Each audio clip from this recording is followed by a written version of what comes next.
You are all set. All right. Thank you, Jessica. Thank you. Morning, everyone. Morning. To this.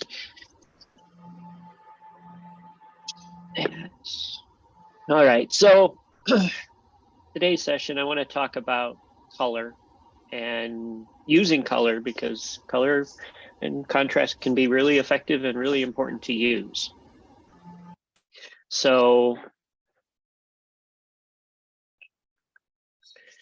I just lost my external keyboard, so bear with me as I remember, oh, that doesn't work. So as we've talked about the 5 principles in the past, the third one in our list is use color carefully, use it effectively. Be aware that there are potential issues in how you use color. A few of the key things to keep in mind as you use color. Don't use color alone to convey information, and we'll see some examples. Make sure you use text cues and labels. You want to be sure you have the right contrast or an appropriate contrast, and we'll talk about that. And probably not surprisingly, red on black doesn't work very well. And we'll look at some examples. And the default red that most applications use isn't a good color to use. So who do these guidelines help? Well, certainly people with partial or low vision or color deficiency, but also those of us with aging eyes. And I've got a nice example of that. But it also helps in situations where you might have screen glare or low light, or monochrome displays. For whatever reason, it's only going to display in grayscale. The low light conditions, you can think about restaurant menus. Sometimes looking at a restaurant menu and reading it is really tricky, not just because the type might be small, but just because of the colors involved. Who can be left out if you don't consider color combinations and so forth are certainly folks with visual and cognitive disabilities. If they need to be able to kind of control some colors and contrast and sizes, you need to be aware of those. All right. So I'm going to jump into some examples, and one of the big things about today's presentation as well is I want to show you how to do things appropriately. Now, you might have seen this image before. It gained quite a bit of notoriety. The NFL thought it would be a great thing to do to have uniforms these colors, except when you go to grayscale, or if you have a red-green colorblind issue, the distinction becomes really, really tricky. The only distinction would be if you can recognize the logo on the helmets in these two variations. And so this is one example where contrast and color become really important. So don't use color alone to convey meaning. Here's some examples where we certainly recognize the colors, but there's also shapes, words, arrangements. We're all pretty familiar that for most traffic signals, the top light is red, the middle one's yellow, the bottom one's green, unless you're in Tip Hill and Syracuse where it's reversed. But these are examples where color alone isn't conveying the information. So that's something you really want to keep in mind. In terms of on a graph, if you've got multiple lines, there are different colors, make sure one of the lines is dashed, not solid. Maybe one of them is dotted. And so there's ways to go about that. This is an example that I came across recently as I was checking some Uno card decks to be sure I had complete sets. And so I encountered an interesting situation and realized that I probably had a set from my grandparents. So I've adjusted these two images. The one on the left, kind of simulating lower light levels and not very good light, that you might have if you were playing cards in a basement or a bar or somewhere. And then on the right is just the grayscale image. Any guesses what the color order is? Going from left to right? I think the far left might be the yellow. And then the other, like, I think it might be in the same order, but I don't know what the other three. Yeah. I'm gonna say green, red, blue. Okay. Yellow, green, red, blue. Yeah. But They that's are. because I have that same deck that my grandparents had. Well, so yeah, these are really, they're set up this way: yellow, green, red, and blue. But especially in the grayscale image, yellow stands out as probably right, but the others start really getting not so clear. And so as I was sorting out, because I had 3 different sets of cards, I came across a set. I'm like, who wrote on these cards? And then I realized it was probably my grandparents' deck, and it was their own assistive technology. They wrote on every green card a letter G, and every blue card the letter B. And so these 2 images are the same visual effect, but on their deck, and I just showed the green and blue examples. And so I just realized, wow, on a deck that's probably over 40 years old, that this was their assistive technology to be able to see it. And it's an example of not relying on just color to convey the information.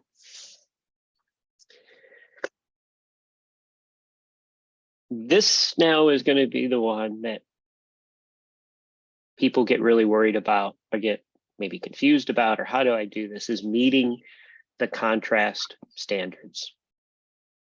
And there's some various aspects of color. There's the hue, and then there's also the contrast, and there's some examples here. And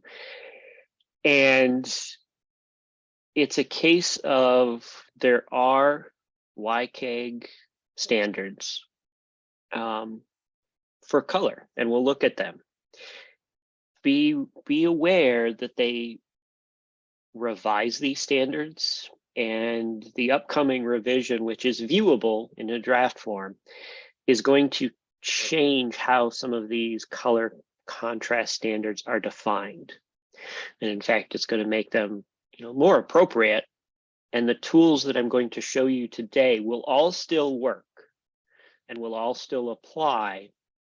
It just is the absolute numbers and the way those numbers are applied will change a little bit.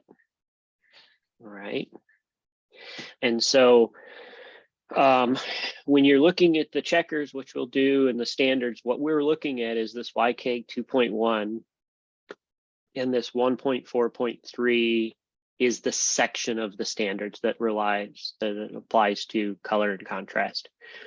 We are required to meet the AA level. That's the level that's kind of the minimum that we want to meet, which means normal size text, the ratio needs to be 4.5 to 1. Larger text, just because it's larger, the ratio only needs to be 3 to 1.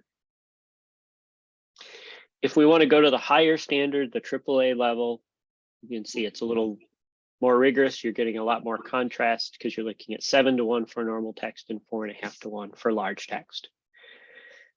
All right. So, we're not going to really require folks to memorize what these are. Be aware that they're out there. Have an idea what the standards are. The nice thing is that checkers that I will show you already have these numbers built in. And so you basically get a response of, yes, it passes, no, it doesn't. And so the first example I'm going to show you is the WebAIM contrast checker. And so click on that. It opens up like this. And right now, with a foreground color of this dark blue and a background color of white, I have a contrast of 8.5 to 1. We can certainly adjust the lightness of the blue, and you can see as you get down to lighter blue, we're even below 3 to 1. That's not going to pass at all. All right. I can change the lightness of our background as well. Now, some of you are probably going, okay, wait a minute, what are these numbers? This is the hex code for that color. And no, we don't want people to memorize hex codes. In the checker, you can click on the color and it will bring up a color palette, and you can pick your color palette's going to be probably different depending on what computer you're using. I'm on a Mac, so it comes up this way. And so you can pick colors and it changes in here. And so you can do that to check. I want to show you as well, there's a similar checker built into Brightspace. And so I'm just in a Brightspace course. I've got an item here that I'm going to edit.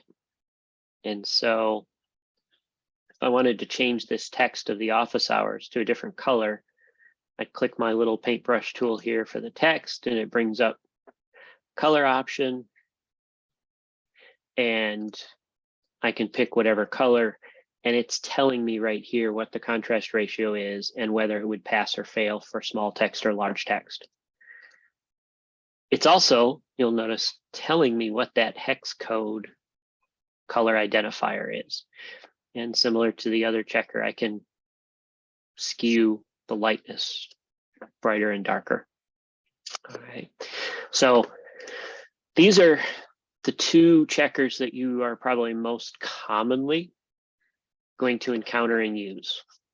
The one that's built right into Brightspace as you want to change color, and then this WebAIM color contrast checker.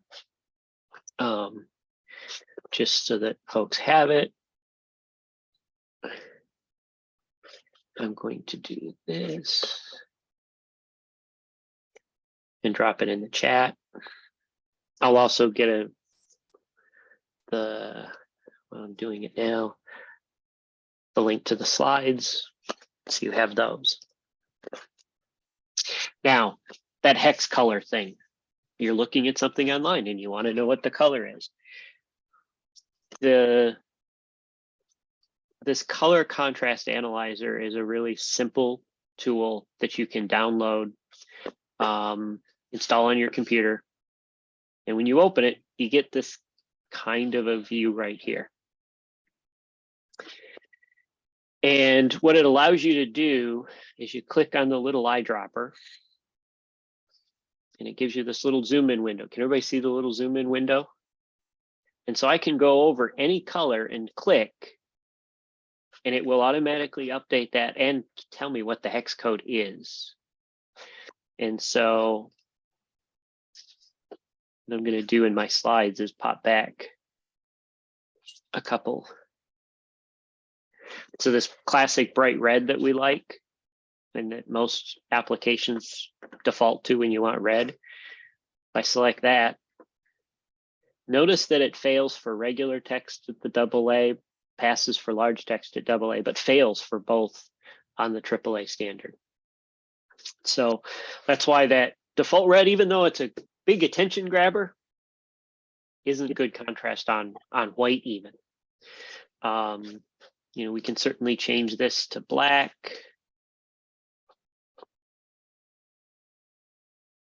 Which I happen to know is all zeros, and it does pass in most cases, but looking at red text on a black background is not something most people enjoy doing.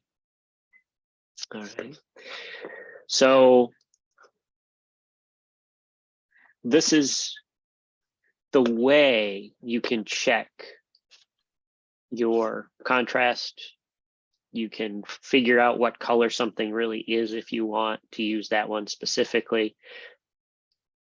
So there's options. So that those two aspects make sense for everyone? Okay. So tip 3 is to use a limited color palette. All right. Too much color can be really distracting, especially if it's not done in such a way to really focus your audience. And so I think this is a slide that Rebecca made previously. You can see that there's way too much going on here, and it just becomes distracting. It's like you lose sight of what the message really is. And so you want to avoid that. You go to just a few colors, a light, a dark, maybe a medium in the middle. Use it consistently for the same type of content throughout your document. Now, if you want a heading to be a color, great. Use that same color for that heading all the way through the document. It helps your user and your audience really kind of follow. You do want to minimize distractions like I just showed you. And you can use color to set a tone or a mood for your document. All right. You might want it to be fun or playful, in which case you really do want to use some color. And as long as you kind of have other clues to distinguish that color, and you have the excuse me, you meet the contrast values, it's completely fine and very appropriate to use those colors. All right. As we say all the time, you can get lots of extra information at the accessibility page that Kate worked really hard and got all together. There's plenty of tutorials there. I think the big hurdle in thinking about color and using color is finding the checker that works and figuring out the color codes, this hex code thing. And that's where the application I posted, the color contrast analyzer, is really nice, because it finds the color code for you and you don't have to hunt and peck and try and figure them out. Last thing is, we have 2 more accessibility sessions coming up for next week. Kate's going to talk about small shifts that will greatly improve digital accessibility, and Michael Chanis is going to talk about things that he's kind of learned in his year as a fellow, as well as things that he's realized in making accessibility and creating accessible documents for the inaccessible, and those folks that might not have an accommodation but maybe need an accommodation, or don't have an accommodation but can really benefit from the accessible content. And so some of his discussion is going to be how we go about those things and why we should be going about those things from an accessibility standpoint to make content available to everyone. And so that's what I have on color. I'm happy to kind of clarify some things or go over the checker or the color analyzer some more, or answer specific questions that you all might have. Casey, would it be possible if I shared like my current syllabus and you could look over with the color in mind to see? I mean, I'm having a feeling that the red I have is the wrong red already, but just like look as a sort of practical look, like, am I distracting? Am I being clear? That kind of thing, just as a practical thing. And certainly we don't have to use mine, but I just thought it would be easier. Nope, totally fine. Let me pull. I think I have it open, but I have so many things open. It's, embarrassing. So, but here we go. I think this is a good one.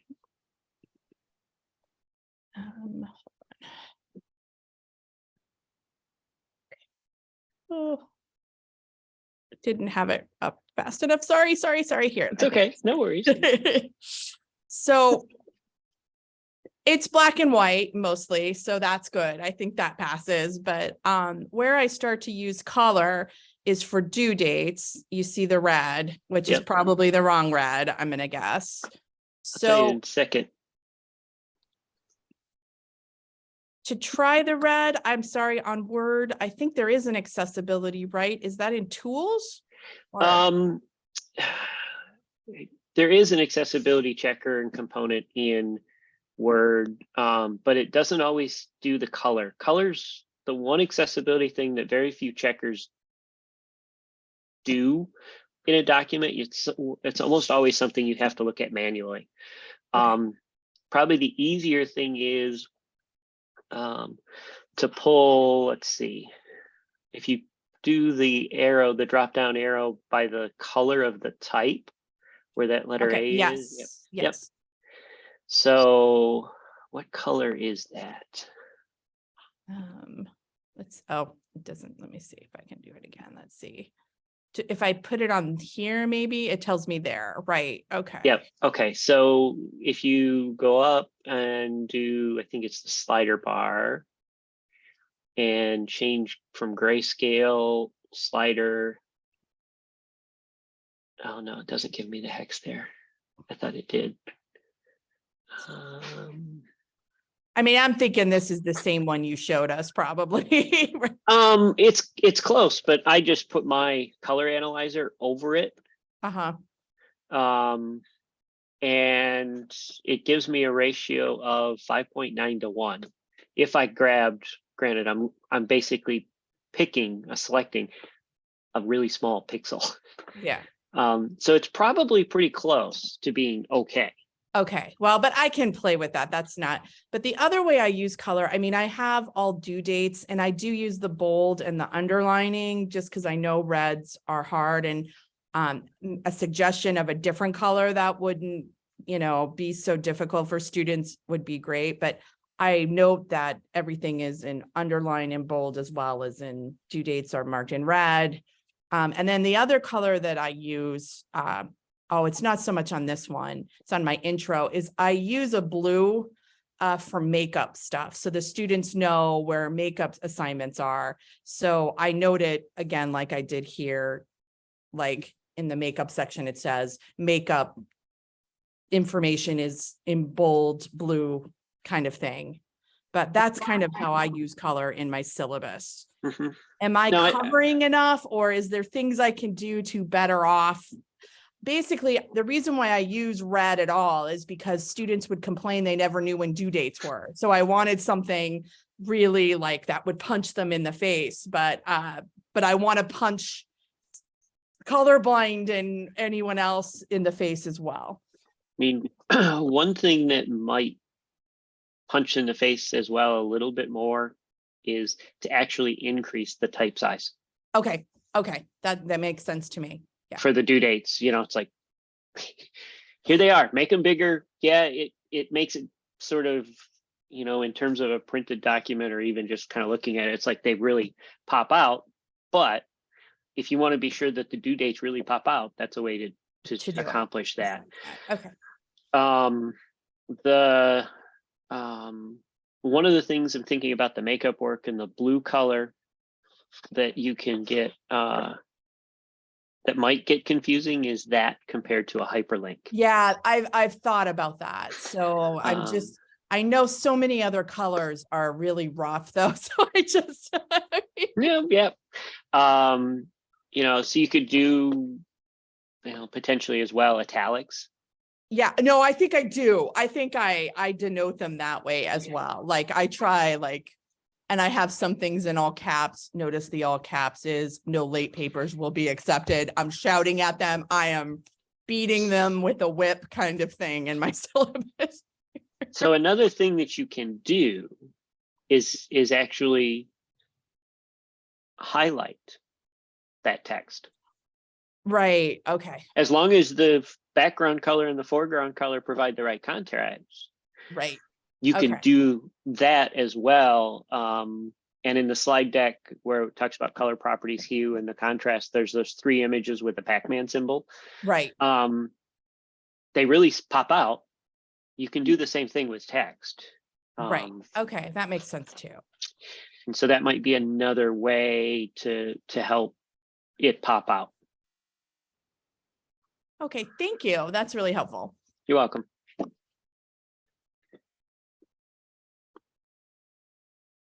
So I'm just going to do this quick. So like this. And so that is a way.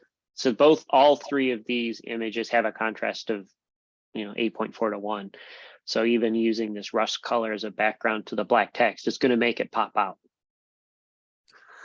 And so there really isn't best practices regarding the change of color versus highlighting. It's just, they both work. So it's sort of 6 and 1. Okay. Yeah. I mean, and then it's a case of, in that case, you've got the text that they're reading, right? And as long as the contrast standard is met, it's an accessible situation. Anyone should be able to utilize it. Where the relying on color only gets into tricky situations is really in thinking about graphs and bar graphs and so forth. And I don't have the example here. I actually need to get it. There was a graph that was published in a news story showing statistics for sports teams. And it had 30 some bar graphs on it, 30 some bars on it. Unfortunately, a couple of the sports teams use the same color blue. And it's like, okay, which one applies to which team? Because there were no labels. And so that's why you don't want just color conveying the information.